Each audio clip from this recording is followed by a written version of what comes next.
I want you to put on your 360 glasses and imagine about you diving from the sky plane. And what if your parachute doesn't open? Think about that moment. And after a while, your parachute has opened and you landed safe. Think about that moment. Anyways, that is a different discussion for some other day. Hello and welcome to Rockcom Infosystems. My name is Raza Muhammad Sheikh, and today we're going to discuss about Hadoop distributed file systems. The take of today's session is to have a discussion about HDFS itself and then the features of HDFS and take a deep dive, not from the sky plane, but deep dive into the HDFS architecture. And then we're going to see about the accessibility of the Hadoop data within the HDFS.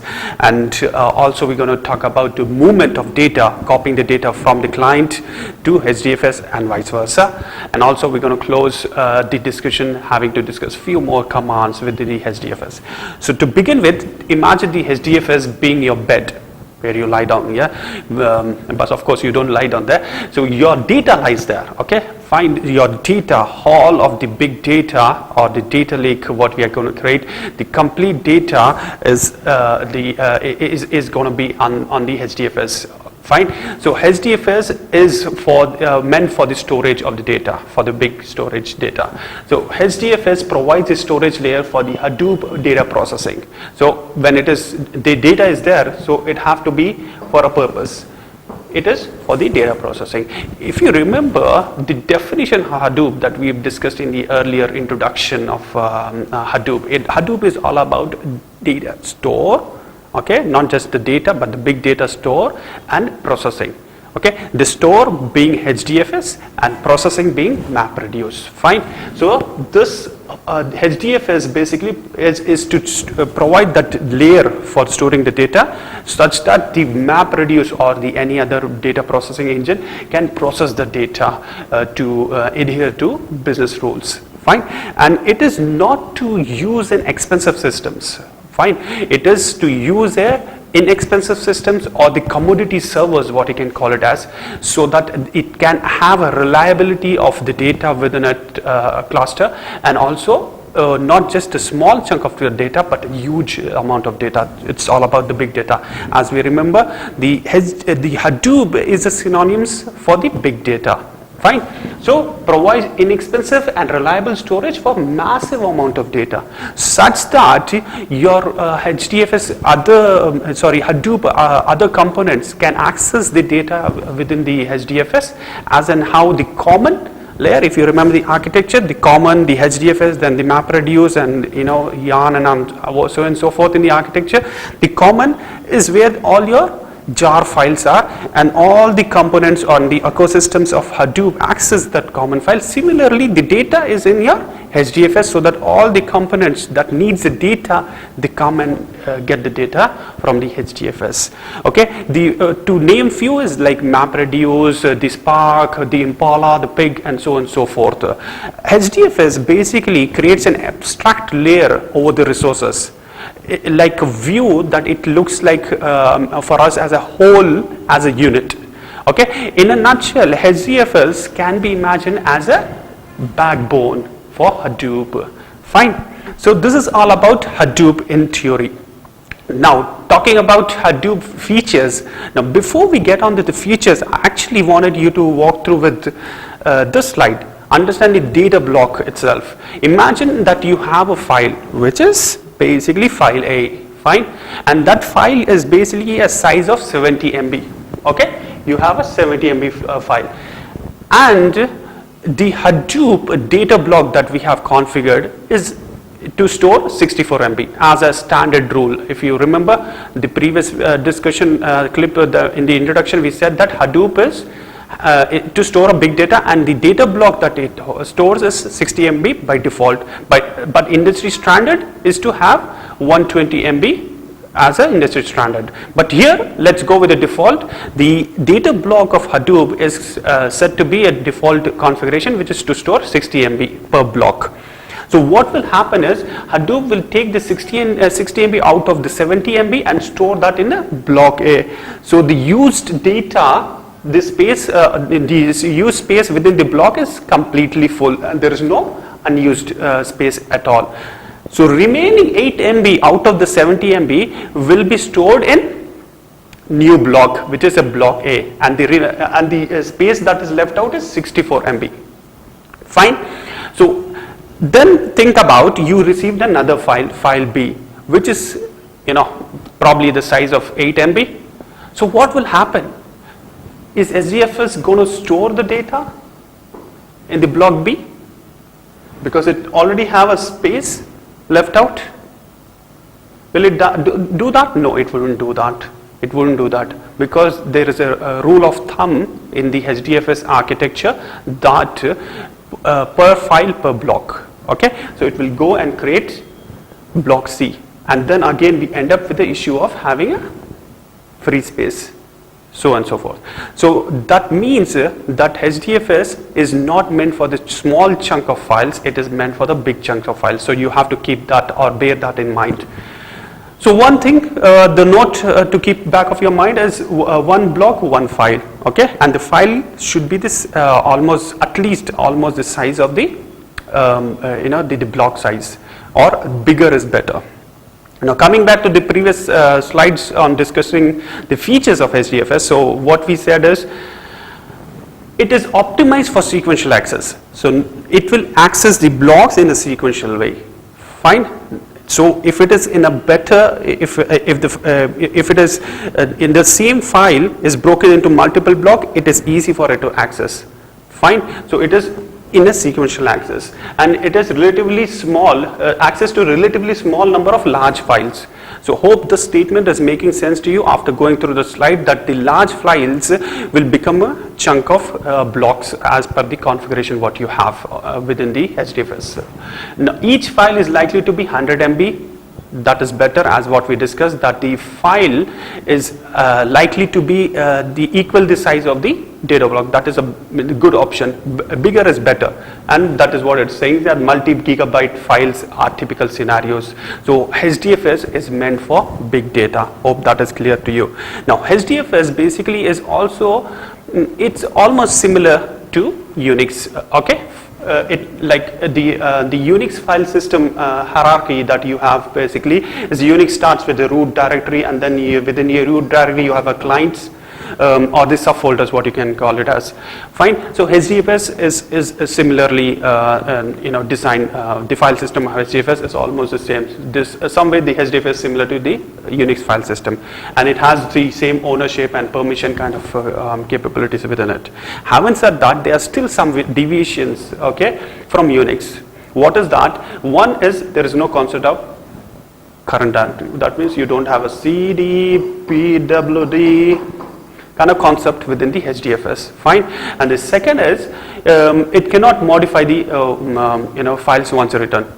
This is the good one. There is a model called coherency model within the HDFS, and that is what it adheres to. And to make it simple, the rule of thumb over here is, it is once the file is written, never to be modified. Okay, so that is what the rule, basically what we have, or imposed rule on the HDFS architecture. Having said that, let me give you a tip. The tip here is, there's a workaround. You can take the file which is stored in the HDFS, modify in memory, and store that modified data, in memory modified data, as a new file within the HDFS. There you go, you have a workaround. And the third point is, must use HDFS specific utility. So it is like, HDFS is not a OS built command line operating system. Okay, it is a wrapper on top of the operating system. Fine. So to access the HDFS, you need to have you have to go through a specific wrapper scripts and so on and so forth. Like in this case, you have a command called HDFS DFS wrapper, that basically is a command that you need to use, and further fire all your commands and so on and so forth. So you use HDFS DFS shell scripts. Fine. I think that's all clear to you. And moving forward. So this is the slide that we have already discussed, so I'm going to quickly pass through this. Now coming to this configuration, I just wanted you to have a quick glance of how the real-time configuration that we provide to the client with regards to the nodes and so on and so forth. One is, the top one is just like a POC if you are if the client wanted to have a Hadoop implemented as a POC, then probably this will be the best configuration. I'm not saying that this is the kind of rule of thumb that this is how it have to be for POC. No, I'm just giving you an idea about how the the configuration of cluster can be recommended to the client, and then in a small production environment.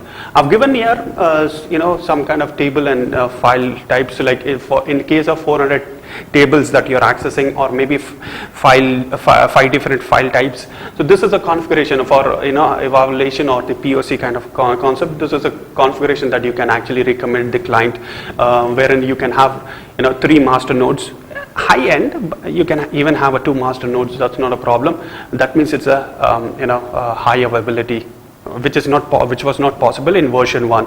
So version 2 onwards, we have the high availability of the name nodes. And then you have edge node and data node. You might imagine what is exactly the edge node is. So edge node basically is something which goes hand to hand within the Hadoop architecture. Although it is not a part of it, but it allows, or it is kind of you can imagine edge nodes being a firewall between the public network and the cluster. So and mostly edge node is used for installing all your ecosystems. That would be a better option to go with. And also edge node basically is also being used in the real time as a staging area also. That is what it is. So this is a standard industry recommendation that we have. And further, to give you an imagination of how the Yahoo Hadoop configuration or architecture might look. And this is before 2012, mind it. Why that's so? Because if you remember, 4,000 nodes, so that was a constraint that we had with version 1. Right, version 1, when in 2012, if you remember the introduction that we have gone through earlier in one of the slide, basically we discussed that the version 2 yarn actually was introduced because in 2012 Yahoo hit a deadlock. Yeah, it hit a deadlock where it was not able to scale up for more than 10,000 nodes, and the MapReduce was not able to cope up with that. So this is quick one. Now coming to the facts of HDFS, a quick thing. HDFS was basically designed to run on a low commodity server, which we have just discussed in the theoretical slide. Fine. So it is a commodity using inexpensive and commodity servers. HDFS was designed for the batch processing. So it was designed for the batch processing rather than interactive use. Fine. And that was when we say batch processing. Even today, batch processing is with MapReduce. Spark, basically, you have an interactive, so batch processing for the MapReduce kind of thing. HDFS have a simple coherency model. We discussed just now that read once, write once, and read many times. So it is not meant for modifying. So it has that kind of coherency model, and that coherency model is used to impose that rule of coherency is imposed because to make things simple. The issue of after file once created, written, and closed, never to be modified, and that is for the better performance, the throughput. This approach simplifies coherency issues and enhance high throughput of the data, and that's the main purpose of big data and having the Hadoop in place, isn't it? Application that have that need to run on HDFS need to have a streaming connectivity to it, and also the support basically is it is configured to have a 64 MB block by default. You remember this? Yeah. And then by default 64 MB, and industry best practice is to have 128 MB per block. And then finally, yeah, it is a replica of 3. Fine, high fault tolerant, and that is only possible when we have a data replica. So there's a catch over here. If you remember, if you have the previous slide that we discussed, 70 MB file, right? It will be replica of 3. Fine. So you will you're having to store a large amount of data. So 3 times of 70 MB. So that is how you have to think about the memory allocation within the HDFS or the Hadoop implementation. Fine. So I think that is all clear with the the facts about the HDFS. Now let's go and see about the evaluation of the HDFS, how actually HDFS, or maybe the Google sorry, not Google, the Hadoop actually came into existence, and so on and so forth. Although we discussed that, but the quick glance. So Google released a few papers like GFS, the Google file system, in 2003. MapReduce in 2004, and also Google released another paper, similar timelines, which is for the big table. So what happened is basically GFS became HDFS in the open source community area. Fine. They took the idea. Bear in mind, the open source community took the idea from GFS. They implemented the codes and the logic.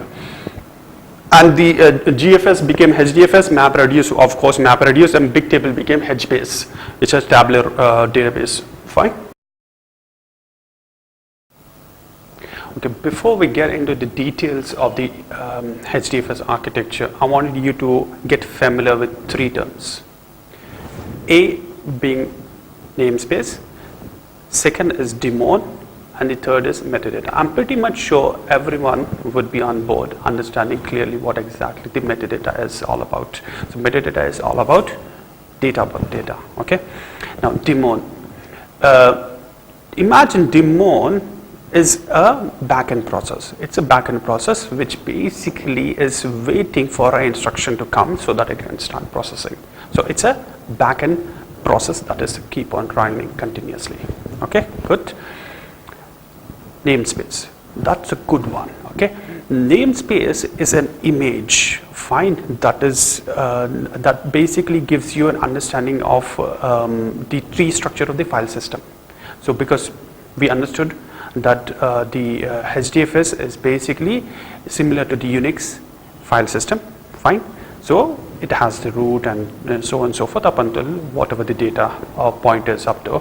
So it will store that. So namespace is referred within the HDFS is referred to the tree structure of the file system. Hope that's all clear to you. So let's start with the detail of understanding the daemons. Okay, firstly, and one more thing which I wanted you to get familiar with, which I mostly seen people getting confused with, the physical names and the logical names. Okay, let's differentiate that. The physical name for the Hadoop, because Hadoop and the HDFS is basically master and slave architecture, right? So the physical name for that architecture is master and slave. What physical names? Okay, master is the system which is highly configured and robust, server, and the slave is the commodity servers. Fine, and that is where the main jobs and the main core activities that are happening in the slave nodes. That's the physical names of master and slave. And the logical names, basically for master physical server, you have name node, okay, and then you have another aspect to it called as secondary name node. We're going to get in detail. Don't worry about it. What exactly secondary name node is, but don't make up your mind that secondary name node, as the naming convention goes, it's a high availability, or it is a replica. It is definitely a replica, but it is a replacement for the name node. It is not. Okay. So I hope that is clear. So master physical name and the name node and the secondary name node is a logical name. So these are daemons, fine. And for the slave, you have data nodes. Hope that's all clear. So let's embark into the details. Firstly, the name node. So name node basically stores all the metadata. It's basically the daemon that actually have the file system namespace, and that file system namespace is broken into 2. Fine. What are those? First is basically the FS image. The FS image is the one which actually stores the actual namespace. So the namespace starting from root up until the data point, and it also stores the metadata, the data blocks, so on and so forth. All about it. Okay, fine. And the second aspect to it is the edit log. So this is a good one. So edit log is something which piles up over the period of time. Why? Because it actually changes or accumulates the data as and how the data points have been changed. If there is any deletion of the file, if there is any some file has been added, so on and so forth, whatever is happening, that all information is stored in the edit log file. Okay, so namespace basically manages that. The name node basically manages this too. So at the bottom level, these are the two files that has been managed. Okay, so also the point to be understood with regards to the edit log is it piles up over the period of time. It basically becomes a huge. Fine, it's going to be a big, huge file. For managing it would be a difficult one. Now, what exactly the things or the activities that happens within the name node? So it allocates blocks to the file. Fine. When it allocates block to the file, although we're going to take a deep dive in the further down the slides.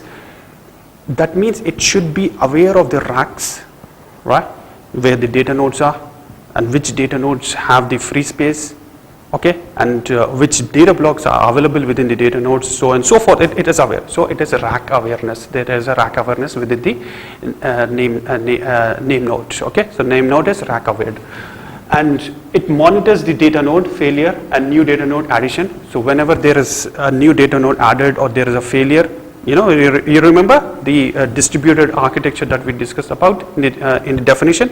So if there is a failover, a name node is made aware of it, and if there is a new data node added into a network on the LAN and WAN connection, it is going to accept that and it is aware of this. So it is rack aware. Fine.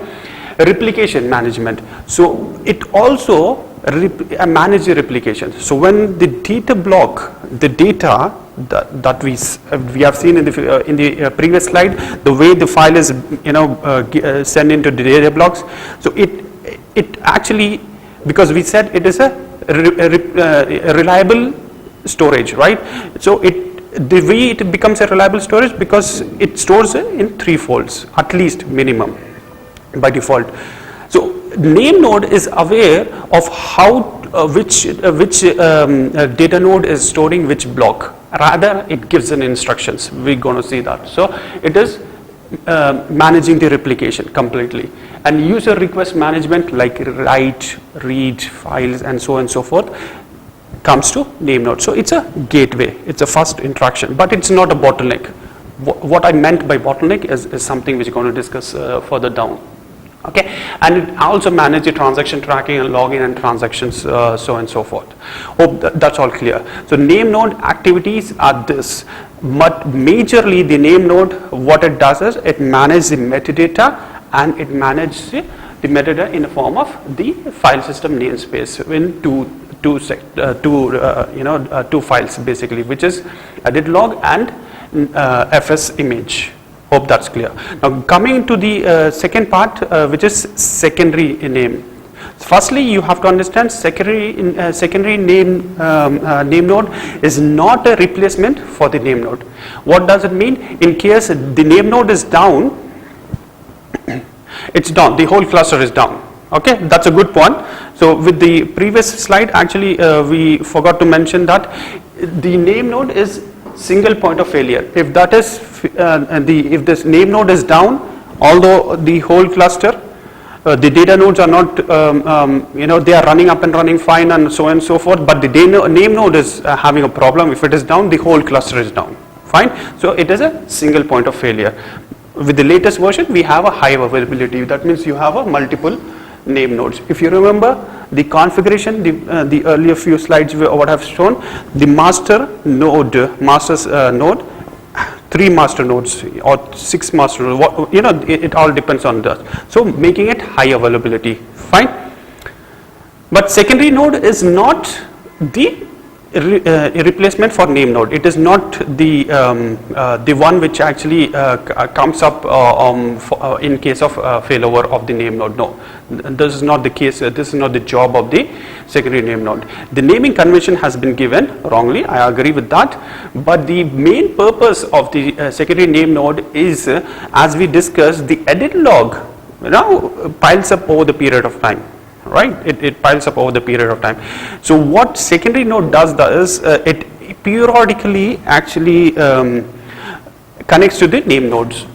It periodically connects to the name node and gets the data from the name nodes. Fine, it gets the data and and store the data within itself, and also it does the housekeeping for the and backup. It actually plays as a backup for the name node metadata, because all the metadata what you have basically is there in the name node, right? So that all metadata, and the metadata what we are talking about is two files, right? Edit log and the FS image. The all information merged and cleansed and stored in the secondary name node. And because maintaining the edit log majorly is itself a huge task. That's the reason we need to have a separate dedicated system to do that, okay, or a daemon to do that. Hope that's all clear. So that is the main purpose of the secondary name node. Now coming to data node, this is the main aspect. Yeah? This is where all the dirty jobs happen. This is where basically read and write of the read and write of the blocks from and to and from local files. That is what it is. Its primary focus would be perform operation as directed by the name node. So whatever the name node actually has directed to do, the data node performs that aspect. Addition to that, it is like it gives its own heartbeat, whether it's alive or dead. Okay, it gives us own heartbeat back to name node. So name node is aware of, okay, fine, this data node is there in the network, and we can utilize this resources within the name nodes. Okay, sorry, data node. Now coming to the architecture, just imagine about this whole thing. The daemons that we have discussed with. Now what will happen is the client will give a request. So what will be the first interaction? It will go and interact with the name node, and the secondary name node is basically doing the periodical collection of the data for the edit log as well as FS image. Fine, and the name node takes the instruction from the client. And it actually, there is a scenario which I have come across with the write only, where you will get the better clarity. But it takes the, it creates the metadata. It actually, because it's a rack aware and so on and so forth, it will give all the instructions. Once the instructions is ready, that instructions has been sent to data nodes. And because it is replicating 3 times, it will go and connect to the data nodes, and then the data nodes basically does store the data, write the data, or whatever it is. And when the information is to be sent back to the client, it is not going through the same route as what the information has received. So name node doesn't become the bottleneck. Hope that is clear now. The data node, if this is the data node that had to return back the information to the client, it goes and returns back the information to the client directly. Hope that is all fine. And yeah, and this all is on Java. Fine. And one more point which I have already mentioned is name node and data node are the pieces of software designed to run on the community machine. And HDFS is built on Java language. Hope that is all clear. So let's basically wrap up on all the topics that we have discussed on the architecture of HDFS. So that is back of your mind. Firstly, HDFS is a master and slave architecture. So this is an image that I'm showing you about the rack, okay, where it shows about the master daemon and the slave daemon, which is a data node. Fine. So the example of this rack is like, it is a small cluster of 15 servers, one being the master and 14 slaves in it. Fine. This is just to just imagine about how the rack would look like in the data center. Fine. But what exactly does the master daemon does? We have already discussed in detail that the master daemon actually manages the namespace and the metadata, and it also monitors the slave node. Fine. And the data node, which is a slave daemon. Basically, it does all the dirty jobs. It reads and writes and all those things, and also it gives a heartbeat back to the name node. Fine. Now let's go further and see how are we going to access the data which is there in the HDFS. So when we trying to access the data in the HDFS, we have to clearly understand that HDFS is not a general purpose file system. It is sitting on top of the operating file system. So there is a wrapper on top of it to access the commands of HDFS. What does it mean is like to build in the so it basically uses this command or the kind of shell script that is pre-built within the HDFS. So HDFS DFS is the command that we use to access the data. Few examples that I have set up here is like an example, you want to access the file. So normally what you do in Unix is cat and then you access the file, isn't it? So but here we need to actually have this pre wrapper, which is HDFS DFS, and then cat and user and all those things. Similarly, making the directory. If you wanted to create a directory, you create a directory here. Fine. So similar command kind of thing. But there is a benefit here which I just recollected while speaking to you. What will happen is if you wanted to create a directory with the parent one. So let's say you have user. Okay, and then Fred. Fine, and then you want to create another directory, right? Reports. Fine, that's what you want to do it. So in Unix, if the parent directory does not exist, what you do is -p. Fine, HDFS is flexible on that. If the parent directory does not exist, you don't have to include that command. You it just creates for you. It creates a parent directory for you. Fine. Hope that's clear. So going further, how do we copy the data? Because the whole purpose basically is to move the data, right? HDFS cluster has been built, but if it doesn't have the data, it doesn't make sense, right? So data is somewhere outside the HDFS. Now you have to start moving the data. Now before it moves the data, what happens is the client is the one which basically the client, the process that is running, it breaks the data into the chunks, the multiple block chunks. How does it do that is,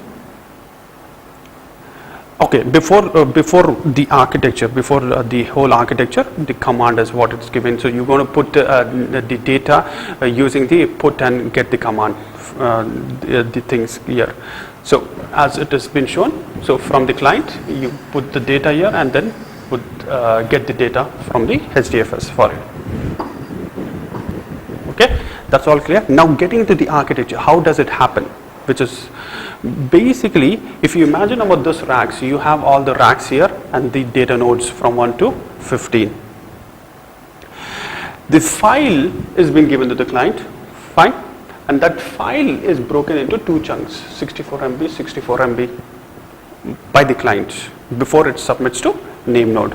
So it submits the data block, the client divides the file into two blocks and then it submits the information to name node. Fine, and the name node, with being a rack aware, it will actually know that the rack 1, which is 1 to 5, and rack 2 is 1 to 10, 6 to 10, and rack 5 is 50. So it is a rack aware. If you remember, when we discussed about the name node, we said that when a data node is in the network, or the failure of data node is being notified to the failure of the data node, and the addition of the name node is notified to the name node. Fine, I'm got confused there. So the failure of the data node and the addition of the data node is notified to the name node. Fine. So that is where his name node is aware of the data node, which rack, what data node is there, and what blocks is also there. So that is what it is aware of. So it is also aware of the block, and then it will assign that input file, whatever the input file you have, basically saying that okay, block A is going to get into data node 1, 9 and 10, and the block B and so forth. Fine. So that is how the blocks are getting stored. So what will happen is the instruction will go back to the client from the data name node, that this information what it has built up, it goes back to the client, and client basically interact with the data nodes from taking the instruction for the name node. So it will go and interact with the rack 1, store the data in block A in data node 1, and then goes and interact with the rack 2, store the data in data node 9 and then 10. Fine. Once the data is stored here, the data node 10, the last data node, will notify the client. Okay, I'm done with the job, I've done the storing of the data and so on and so forth, and it will notify back to the client. So you see that the name node is not becoming the bottleneck. Hope that is clear with you. Fine. So, and the similar thing happens with the data block B. Clear? Now, one point which I wanted you to understand here, or to get to your notice, is the algorithm that are built within the HDFS is so intelligent that it does not store the 3 data blocks in the same rack. It never stores. Okay, it will store one data block in one rack, right, and two data block together in another rack always. And this is something which is something for the faster retrieval of data and the for the better performance. Hope that's all clear. So that is how it reads and writes. So reading is slightly different, but it is almost the same. Fine. I wanted quickly walk through with the getting inside what is happening between these two. What is happening between these two is something which we're going to walk through a little bit, so it is clear. So what? There is a listener always that listens to the client's request, and that request actually get into the queue. We call it as a call queue. Okay, so the client request listens, which is a listener, and then goes into call queue. And that call queue basically is been picked up. The information is picked up with the handler. Fine, and then handler actually does all the jobs, assigning the data blocks, racks, and data nodes, and so on and so forth, and put that information in the response queue. Fine, and the data is waiting for the picked up from the response, and the response process is the one which actually picks up and sends it to the client. And what's going to happen next. The client is the one which goes and interact with the data node and ask it to store the data or retrieve the data or whatsoever. Hope that's all clear. Now finally discussing about the few more commands we have. So we understood how we copied the data, and we got into details of how the data is copied within the HDFS and so on and so forth, retrieve also. So the copy of the input file from local system to the user directory in the HDFS. So what does it mean is, HDFS basically by default, if you are omitting the complete path, it will go and store in the user home directory. Okay, by default. And if you notice, I've put this extra file name. It doesn't matter. It just ignores that. Fine. So what the command here is, if you omit this the parent directory where the file have to go, right? If you do so, then it will go and store the data in the parent directory. Hope that's clear to you as well. This copies into the parent directory, which is username and so on and so forth. And getting the list of the directory or the root directory is ls command. Fine. And delete the data. This is an interesting one. So you use HDFS DFS -RM and remove the data. What will happen is it will not get removed immediately, because within the HDFS there is a trash bin, and the data actually stores for the period of configured for 30 days or 90 days, whatever it has been configured, so that it can be recovered at the later stage. Fine.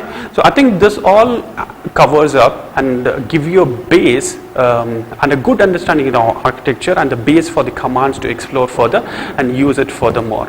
I hope that all information was clear enough and very informative. If that is so, and if you like this video, please do subscribe to us. Thank you very much for your all patience.